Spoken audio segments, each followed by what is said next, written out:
Assalamu alaikum. I hope all students are fine. Students, today we are going to discuss a topic from uh, electricity, means electrodynamics, electrical power and electrical energy. Electrical power क्या होती है और electrical energy क्या होती है, इसको आज हम डिटेल में डिस्कस करेंगे। तो सबसे पहले इलेक्ट्रिकल एनर्जी। इलेक्ट्रिकल एनर्जी क्या होती है? वैसे आपको पता है कि एनर्जी जो होती है, energy is capability to do work. तो इलेक्ट्रिकल एनर्जी क्या होगी? Ability of electric current to do work. इसको हम डिफाइन करेंगे as electrical energy. Simple energy को हम डिफाइन करते हैं as capability to do work, and electrical energy is ability of electric current to do work. So this is its definition.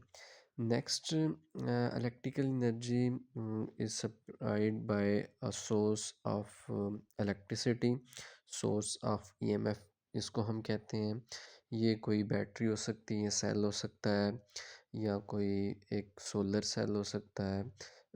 In fact ये जो होता है सोर्स ऑफ इलेक्ट्रिसिटी या source of EMF, ये नॉन इलेक्ट्रिकल एनर्जी को electrical energy में change करते हैं। जिससे हम ये कह सकते हैं कि जो बैटरी होती है वो केमिकल एनर्जी को इलेक्ट्रिकल एनर्जी में चेंज करती है। इसी तरह से जो जनरेटर होते हैं वो कन्वर्ट करते हैं मैकेनिकल एनर्जी को इलेक्ट्रिकल एनर्जी में। इसी तरह से ये जैसे कि आपको फिगर में नज़र आ रहा होगा, ये विंड एनर्जी होती है जो इनफैक्ट वो भी क्या करती है, मूव करवाती है इन विंग्स को। तो वहाँ पे भी मैकेनिकल एनर्जी इलेक्ट्रिकल एनर्जी में चेंज होती है। तो ये different sources of EMF different जो हैं सोर्स हो सकते हैं जिनसे हम नॉन इलेक्ट्रिकल एनर्जी को इलेक्ट्रिकल एनर्जी में चेंज करते हैं। नेक्स्ट, जैसे electrical energy converts into different form of energy. जिस तरह से हम इलेक्ट्रिकल एनर्जी को ऑब्टेन करते हैं नॉन इलेक्ट्रिकल एनर्जी से, सोर्स उसको हम कहते हैं दीज आर सोर्सेस। जबकि जो इलेक्ट्रिकल एनर्जी है इसको आगे से हम डिफरेंट फॉर्म्स में चेंज कर सकते हैं। जैसे हम जब इलेक्ट्रिसिटी की मदद से हम हीटर चला सकते हैं, तो वहाँ पे क्या होता है, electrical energy other form of energies में, यानी कि यहाँ पे वो हीट एनर्जी में चेंज होगी। इसी तरह से इलेक्ट्रिक एक बल्ब होता है, वो इलेक्ट्रिकल एनर्जी को चेंज करता है लाइट एनर्जी में। इसी तरह से हम कोई मशीन यूज़ करते हैं, कोई मोटर यूज़ करते हैं, तो मोटर क्या करती है, इलेक्ट्रिकल एनर्जी को नेक्स्ट मैकेनिकल एनर्जी में चेंज करती है। By electrical appliances when current flows in it. In electrical appliances में जो मैंने आपको बताया अभी, इनके अंदर जब करंट फ्लो करती है तो ये उस इलेक्ट्रिकल एनर्जी को अदर फॉर्म ऑफ एनर्जी में चेंज कर देती है। नेक्स्ट, पोटेंशियल डिफरेंस की अगर हम बात करें, यहाँ पे हम दरअसल सीक्वेंस में चलेंगे और एक डेरिवेशन की टर्म में ये स्लाइड्स चलेंगी।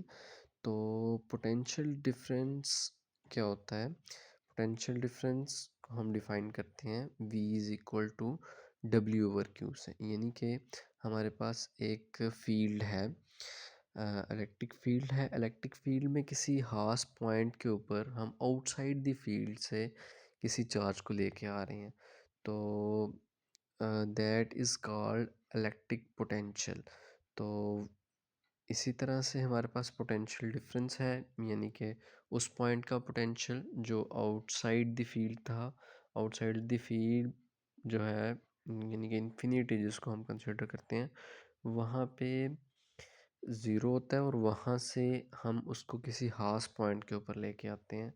तो उस पॉइंट के ऊपर जो लाने के लिए वर्क करवाना पड़ता है हमें, उसको डिवाइड कर देते हैं हम चार्ज के साथ, तो दैट इज़ इलेक्ट्रिक पोटेंशियल। और इसको हम पोटेंशियल डिफरेंस भी कह सकते हैं, क्योंकि उन दो पॉइंट्स आउटसाइड द फील्ड और in a particular point inside the field, इन दोनों पॉइंट्स का जो पोटेंशियल का डिफरेंस है, इसको हम पोटेंशियल डिफरेंस कह सकते हैं। या दूसरी चीज़ ये भी हो सकती है कि हम फील्ड के अंदर ही एक पॉइंट से दूसरे पॉइंट के ऊपर लेके जा रहे हैं, तो इन पॉइंट्स का जो डिफरेंस है वो पोटेंशियल डिफरेंस कहलाता है। तो बेसिकली ये फार्मूला है V is equal to E over Q या W ओवर Q, इसके तौर पे भी हम इसको लिख सकते हैं। W को यहाँ पे अगर हमने करना हो तो हम W is equal to V Q भी लिख सकते हैं।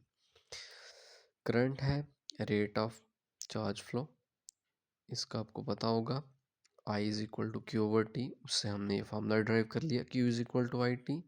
अब ये जो दो इक्वेशंस हैं V is equal to V over Q और Q is equal to I T, इनको हमने कंपेयर करना है।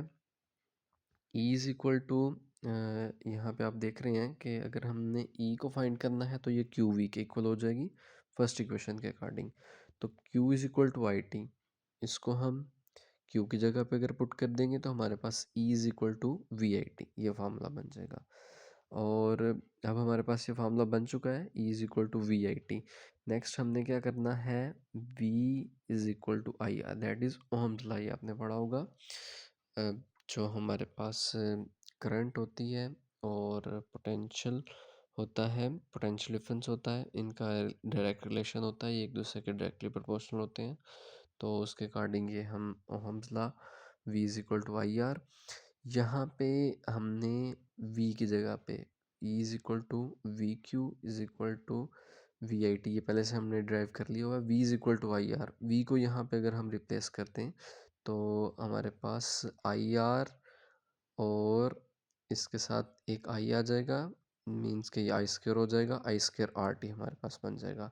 Is equal to I square R T, ये फार्मूला बन गया। नेक्स्ट मज़ीद हम क्या करेंगे, I is equal to V over R अगर हम कर दें, I is equal to V over R जब हम करेंगे तो I is equal to V over R, तो इसको जब हम आई स्क्र की जगह पे रिप्लेस कर देंगे दैट वो बन जाएगा V square over R square. तो यहाँ पे कुछ कैंसिलेशन हो जाएंगी, आर की एक वैल्यू जो है आर स्क्र हो गया हमारे पास नीचे, तो आर स्क्र की एक वैल्यू कैंसिल हो जाएगी, तो V square T over R, ये हमारे पास इसके लिए एक्सप्रेशन बन जाएगा। I is equal to V square T divided by R, उसके लिए एक्सप्रेशन हमारे पास बन जाएगा। नेक्स्ट अगर हम करें बात पावर की, तो पावर सिंपली अगर हम पावर को डिफाइन करें तो power is rate of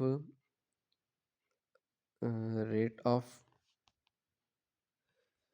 that is rate of doing work, W over T, energy over time, इसके तौर पे भी हम इसको ले सकते हैं। अब लास्ट टाइम हमने E के लिए एक्सप्रेशन ड्राइव किया हुआ है, E is equal to V I T, यहाँ से इस एक्सप्रेशन को हम E की जगह पे पुट करते हैं, तो E के लिए आ जाएगा हमारे पास V I T divided by T, T cancel हो जाएगा तो हमारे पास आ गया वी आई। ये हमने एक्सप्रेशन बना लिया पावर के लिए। पावर के जो यूनिट्स होते हैं वो वाट होते हैं। तो नेक्स्ट इस फार्मूले को हमने डिफरेंट फॉर्म्स में लिखना है। तो सबसे पहले P is equal to V I, यहाँ पे अगर हम V को रिप्लेस करते हैं, V is equal to I R अगर हम पुट कर दें तो ये हमारे पास हो जाएगा I square R, P is equal to I square R हो जाएगा हमारे पास। नेक्स्ट हम आइस नेक्स्ट हम पहले हमने रिप्लेस किया V is equal to I R, next हम I को रिप्लेस कर देंगे, I is equal to V over R, I is equal to V over R के साथ जब हम रिप्लेस करेंगे तो हमारे पास इक्वेशन बन जाएगी P is equal to V square over are.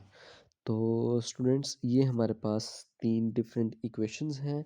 इन तीनों इक्वेशन से हम ये डिपेंड करता है कि हमारे पास क्या वैल्यूज़ गिवन है, वोल्टेज और करंट गिवन है, या हमारे पास करंट और रेजिस्टेंस गिवन है, या हमारे पास वोल्टेज या रेजिस्टेंस गिवन है।